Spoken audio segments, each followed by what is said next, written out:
नमस्कार। नर शार्दुल चैनल आपका स्वागत करता है और मैं हूं डॉक्टर दिनकर वसेकर। आज का विषय है चुने हुए विधायक सांसद में बढ़ती हुई अपराध और भ्रष्टाचार की भावनाएं कृति और जनता इससे कैसे मुक्ति पाएगी। इस विषय को जानने के लिए, समझने के लिए और उसके उपाय के लिए अपन सार रूप से ये जानने की कोशिश करेंगे कि समाज में जो अपने विधायक है, जो अपने खासदार या इसको सांसद बोलते हैं, उन लोगों में ये भ्रष्टाचार की भावना क्यों बढ़ रही है, आपराधिक भावना क्यों बढ़ रही है। और ये जानने के लिए अपन ये भी सोचेंगे कि बढ़ती हुए अपराधी और भ्रष्टाचारी भावनाओं को इन लोगों के ज़्यादातर अपन कैसा रोक सकते हैं, जनता क्या कर सकती है। चलो अपन चर्चा में जानने की कोशिश करेंगे। इसके पहले मैं आपको से रिक्वेस्ट करता हूँ, विनती करता हूँ कि इस वीडियो को पूरा देखिए, लाइक कीजिए, शेयर कीजिए और सब्सक्राइब कीजिए। भारतीय जनता, उसमें तुम हम सब लोग समाज के हित के लिए, समाज के सर्वांगीण विकास के लिए, समाज के सर्वांगीण कल्याण के लिए, समाज के सुरक्षा और शांति के लिए अपने अपने क्षेत्र से आप विधायक, जिसको आमदार भी कहते हैं, और खासदार, जिसको सांसद भी कहते हैं, उनको चुन के देते हैं। अपनी अपेक्षा ये है कि उन लोगों ने जनता के हित में काम करना, समाज के हित में काम करना। मगर आजकल अपन क्या देख रहे हैं, ज़्यादातर अपन ये देख रहे हैं, ये जो चुने वाले और चुन के जाने के बाद में ये जो खासदार है, आमदार है, ये लोग क्या करते, यानी विधायक है, जो सांसद है, वो चुन के आने के बाद में बहुत कम ध्यान जनता के हित में देते हैं और खुद के हित में, खुद के कल्याण के लिए और खुद के स्वार्थ के लिए ज़्यादा काम करते हैं। और ये वो लोगों को जो सेवा देना चाहिए, लोगों की जो जनता और जनता का जो पैसा है उसका योग्य विनियोग करना चाहिए, ये इनका काम है। उनके बजाय ये लोग जनता का पैसा है, समाज का पैसा है, रुपया है, वो अपने तरफ लेने की कोशिश करते, उसके लिए भ्रष्टाचार करते हैं और आपराधिक कृत्य भी करते हैं। तो इसके लिए क्या करना चाहिए? देखो, अभी 2019 में एक रिपोर्ट आई है, चुने हुए विधायक और सांसदों में से 43% यानी 43% जो चुने वाले ये लोग हैं, इनमें भ्रष्टाचार और आपराधिक के कानून के खिलाफ, अपराधों के गुने इनके तरफ से किए गए दिखने को मिलते हैं।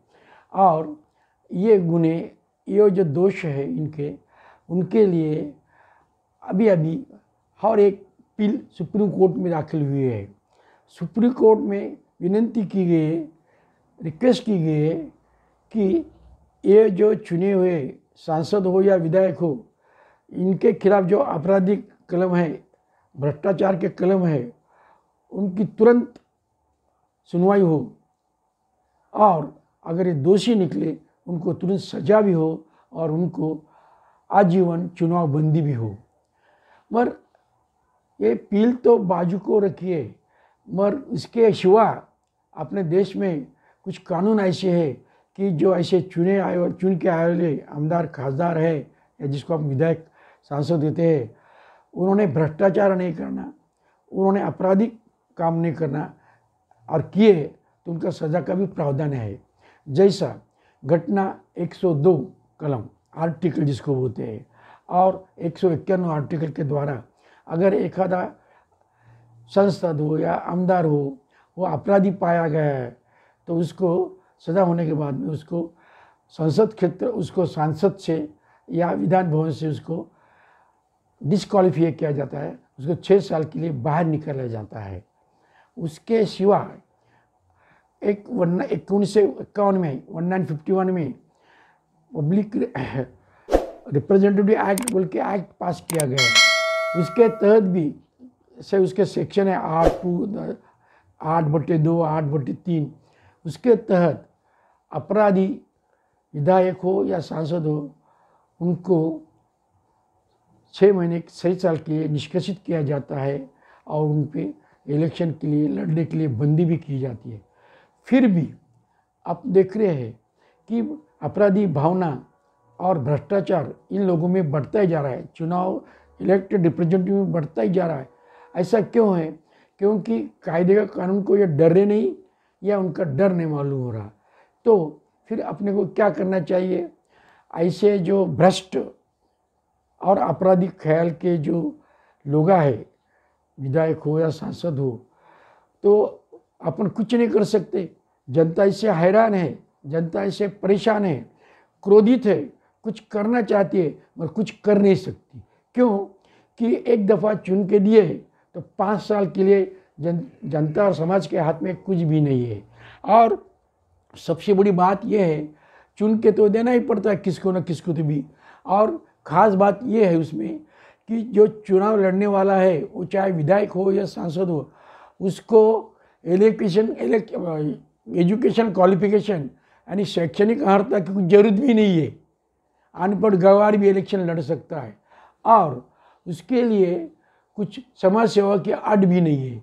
फिर ऐसा कोई भी जो मनी पावर, जिसके पास मनी पावर है, मसल पावर है और जिसके पास जात का वर्चस्व है, वो चुनाव लड़ता है, सामदाम दंड भेद कर चुन के आता है और वो जो खर्च हुआ पैसा उससे ज़्यादा कमाने की कोशिश करता है अवैध तरीके से और जनता के पैसे की लूट करके।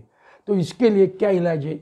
इलाज है अपने पास खाली सोचना पड़ेगा वो इलाज का इस्तेमाल कैसा करना और इलाज का उपयोग कैसा करना, ताकि ये भ्रष्टाचारी लोग चुन के ना आए और विधायक या सांसद न बने। चलो कौन कौन से इलाज है, कौन कौन से पॉइंट्स है, कौन कौन से आर्टिकल्स है घटने में, और दुनिया में कुछ ऐसे है क्या राष्ट्र जहाँ से अपने को कुछ मार्गदर्शन मिल सकता है जिसकी वजह से अपन इन भ्रष्ट व्यक्तियों को चुन के नहीं दे सकते और अच्छे लोग चुन के दे सकते। देखो पहले अपन अमेरिकन कायदे के देखेंगे। वहाँ कायदा क्या है? प्रेसिडेंट 2 दफ़ा ही चुन के आ सकता है, यानी उधर 4-4 साल के इलेक्शन होते हैं। अगर एक आधा प्रेसिडेंट 4-4 साल के लिए 2 दफ़ा चुन के आने वाला है तो तीसरे दफ़ा उसको चुनने के चुनाव लड़ने के लिए उनकी राजनीतिक पार्टी परवानगी नहीं देती और कायदा भी नहीं देता, यानी उसको थर्ड टर्म तीसरे दफ़ा चुन के आने की कोई गुंजाइश ही नहीं है। वैसा ही भारत में किया तो भारत में जो राजनीतिक पार्टियां हैं उन्होंने खुद ऐसे नियम बनाना चाहिए कि उनकी तरफ से टिकट ऐसे लोगों को दिए जाएंगे जो 2 दफ़ा चुनाव लड़ के और चुन के आए वाले हैं, उनको तीसरे टाइम कोई से भी हालत में टिकट नहीं दिया जाएगा। यानी पहला रास्ता है जनता को कि चुन के देने के लिए 2 आदमी जो चुन के आया है उसको थर्ड टाइम के लिए चुन के देने का नहीं। इसके लिए कायदा होना चाहिए। कायदा बनेगा जब बनेगा। राजनीतिक पार्टियों पे प्रेशर लाने का तो जनता काम कर सकती है और जनता एक होके लड़ा दे के ऐसे लोगों को थर्ड टाइम को चुनाव में जितना गिरा के कौन से भी हालत में थर्ड टाइम और तीसरे दफ़ा इनको चुनाव नहीं जीतने देने की कोशिश कर सकती है। दूसरा रास्ता कौन सा है? दूसरा इलाज कौन सा है भ्रष्ट लोगों को रोकने के लिए? देखो उसका एक सादा रास्ता है कि उसके लिए 100% वोटिंग हो जाए और समाज में इलेक्शन के टाइम में, जब इलेक्शन का टाइम आता है उस वक्त 100% 100% वोटिंग होना चाहिए। अभी 100% वोटिंग से क्या हो जाएगा? अभी फ़िलहाल क्या हालत है? फ़िलहाल ये है कि अपने जात के बल पर मसल यानी धनशक्ति और ताकत के जोर पे कोई भी आके आदमी चुनाव लड़के जीत सकता है। और उसके लिए क्या होता है, जितने आदमी खड़े उसमें से थोड़े भी एक भी वोटिंग ज़्यादा होगी, एक भी वोट ज़्यादा मिल गए, ये आदमी चुन के आता है। मगर जब ज़्यादा से ज़्यादा यानी 100% वोटिंग हो जाएंगी, उस वक्त जो चुनाव लड़ने वाला जो उम्मीदवार है, जो कैंडिडेट है, उसको 10 दफ़ा सोचना पड़ेगा। अरे अपने को सब जातों में जाने का है, सब जात में जाके अपने सब धर्म लोगों के साथ बात करने की है। यानी जातीय धार्मिक उसको स्वार्थी कलह और जिसके भावना उसको बाजू को रखना पड़ती है और लोगों को कुछ काम बताना पड़ता है और उसके लिए उसका चारित्र भी उसको अच्छा रखना पड़ता है। यानी ज़्यादा से ज़्यादा वोटिंग अगर कायदे से बना दिए, कंपल्सरी बना दिए, तो अच्छा उम्मीदवार खड़ा रख के सब लोगों के वोटिंग के वजह से अच्छा आदमी चुन के आ सकता है। मगर भारत में ये मुमकिन है क्या? ये पॉसिबल है क्या? इसके लिए अपने को ये सोचना पड़ेगा कि भारत की फ़िलहाल पोजीशन क्या है। इंडिया में और भारत में और हिंदुस्तान में कुछ भी को देश में कम से कम एट ए टाइम 30% यानी 30% यानी 30% जो लोग हैं वो माइग्रेटरी नेचर के, वो हमेशा फिरते रहते हैं देश में काम के लिए और दूसरे के लिए। इसलिए क्या होता है, चुनाव के टाइम में ये वोटिंग के लिए वो अपने क्षेत्र में हाजिर हो नहीं सकते। तो फिर ऑस्ट्रेलिया जैसे देश में नहीं वोटिंग करे तो उसको दंड है। मेरे देश में नामुमकिन के, देश बड़ा है, वोटिंग पॉपुलेशन भी बहुत बड़ी है, इसलिए क्या करना चाहिए, ज़्यादा से ज़्यादा लोगों ने वोटिंग करना चाहिए। इसके लिए भारत का जो इलेक्शन कमीशन है, चुनाव आयोग है, वो बहुत अच्छा काम कर रहा होता है, उसको सराहना पड़ता है।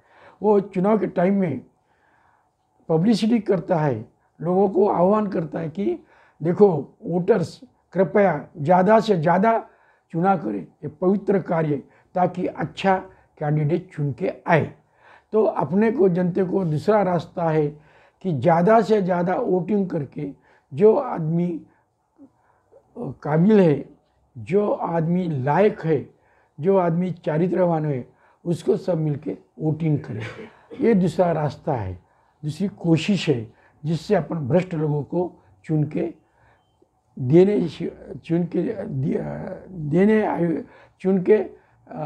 देने बजाय अपन उसको बाजू रख सकते हैं। तीसरा इलाज है वो जैसा स्विट्ज़रलैंड कानून में लिखे वाला है। स्विट्ज़रलैंड राष्ट्र है, उधर क्या कानून है कि एक उसके आधार पर आप इंडिया में ऐसा बात कर सकते हैं, अगर एक क्षेत्र से विधायक और सांसद चुन के गया है और वो आदमी ने चुनने के बाद में जनसेवा के सिवाय अगर वो आपराधिक मामले कर रहा है, अगर वो भ्रष्टाचारी कर रहा है, जनता के पैसे की लूट कर रहा है, तो वो चुनाव क्षेत्र में से जिससे वो चुन के आया है, वो एरिया में से कम 10% वोटर्स जिन्होंने मतदान किया वो एक जगह आ सकते और गवर्नमेंट को सबमिट कर सकते हैं उनका कहना, और वो कह सकते हैं ये आदमी भ्रष्ट है, इनके खिलाफ कार्रवाई करो, तुरंत कार्रवाई करो, और दोषी निकला तो उसको आजीवन चुनाव बंदी करो। अभी ये भारत में ऐसा हो सकता है क्या? हो सकता है। उसके लिए कायदे की ज़रूरत है और जो कंसर्न जो राजनीतिक पार्टी है उसकी भी जवाबदारी है कि ऐसे आदमी को चुनाव के लिए टिकट नहीं देना। मगर उसके सिवाय जनता ने एक जगह एकत्र होके एकता दिखाते, ऐसे आमदा जो चुन के आने वाला है भ्रष्ट है, उसको पहले ही चुन के नहीं देने का ये तो काम जनता कर सकती है, मगर जनता ने एकता को बताना चाहिए और उसके लिए लड़ना चाहिए। चौथा इम्पोर्टेंट जो इलाज है मुक्त होने के लिए ऐसे भ्रष्टाचार लोगों के ख्याल से, वो कौन सा इलाज है? देखो, अपने भारत में राष्ट्रपति का चुनाव होता है और विधान भवन के विधान परिषद के कुछ उम्मीदवार भी चुने जाते हैं। तो राष्ट्रपति का इलेक्शन कैसा होता है? भारत में जितने आमदार खासदार है, यानी जितने विधायक है और सांसद है, वो प्रेफरेंशियल वोटिंग करती है।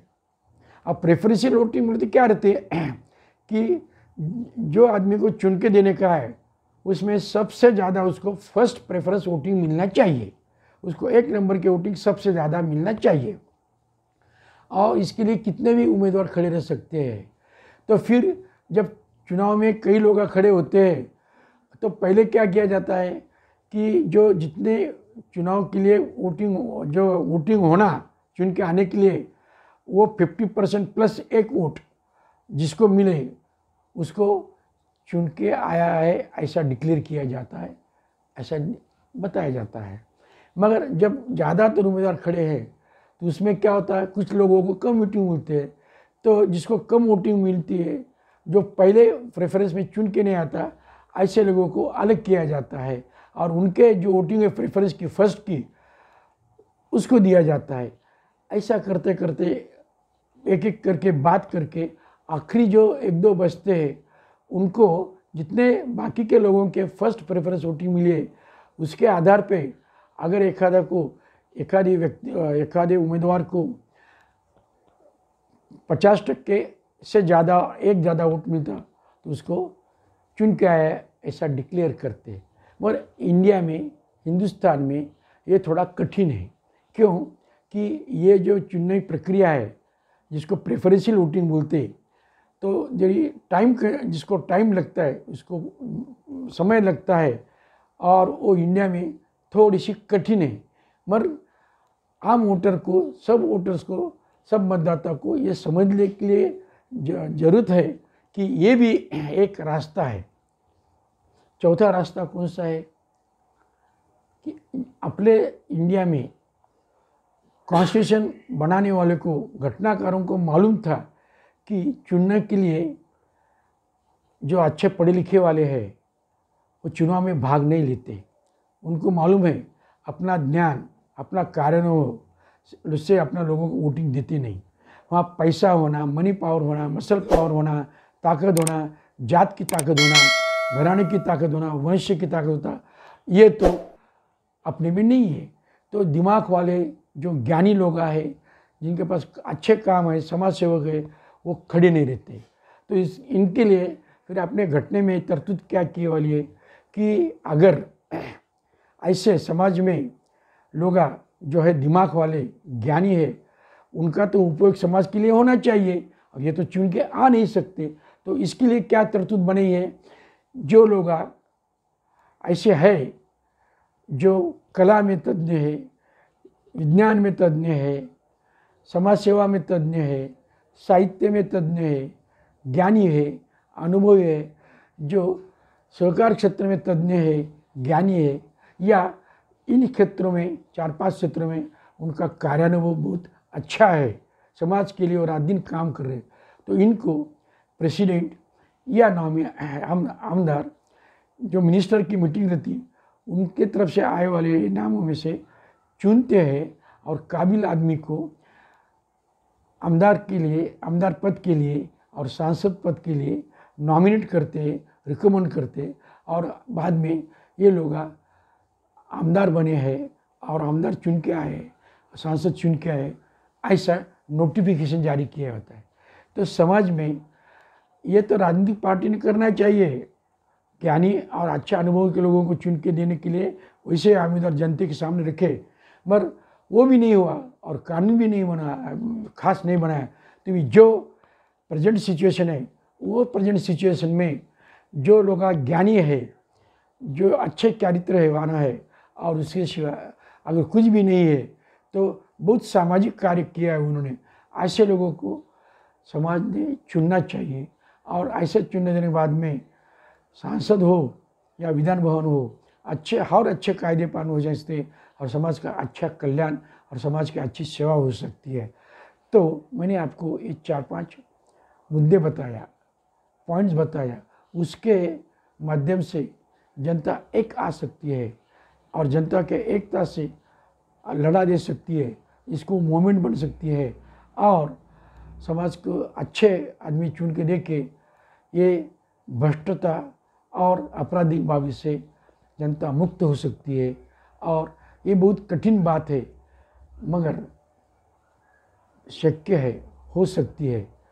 तो आपको ये वीडियो पसंद आया होगा, इसको लाइक कीजिए, सब्सक्राइब कीजिए और लोगों में भ्रष्टाचार मुक्त, आपराधिक मुक्त आमदार खासदार कैसे चुना जा सकता है, इस मैंने बताए हुए पॉइंट्स के जरिए लोगों को बता के मूवमेंट बनाइए और भारत के विधानसभा या संसद हो भ्रष्टाचार मुक्त, अपराध मुक्त बनाइए। धन्यवाद। नमस्कार।